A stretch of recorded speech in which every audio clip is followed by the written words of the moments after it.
Dr. C has been a doctor working at this hospital for the past 7 years. He has only been using EHR for the last 2 months and is still adjusting to format. Dr. C tends to neglect to document short virtual visits. Dr. C does not view it as necessary to document all of them. He last saw the patient, Mr. E, once in the last 5 years. Mr. C, I haven't seen you in a while. What brings you to this virtual visit today? Hi, doctor. I think I might have COVID.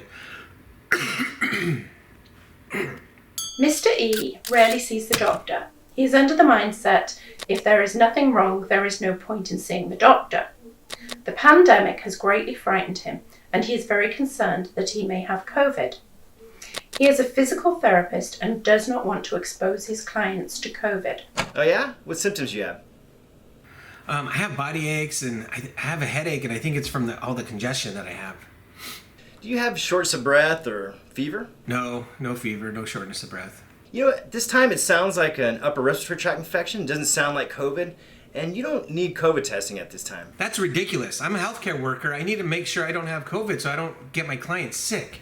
Listen, at this time I recommend you take over-the-counter cold medications, quarantine yourself for 72 hours, wear a mask, and if you develop shortness of breath or fever, then go to the emergency department. If I don't get a COVID test, I'm going to go somewhere else to get it done. Go for it.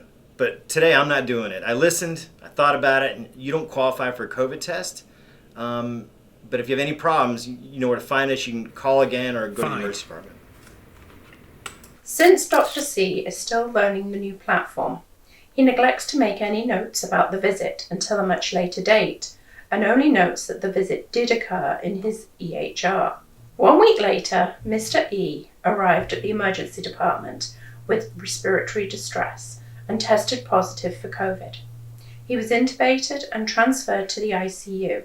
He spent 11 days there, and his wife also tested positive, along with several of his clients. When reviewing Mr. E's admission notes, it states that he was denied a test from his primary care physician and was not instructed to self-isolate or return to work for 72 hours.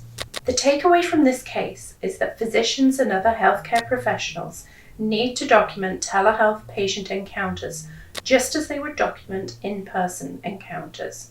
The telehealth format does not negate a provider's responsibility to comprehensively document the care provided.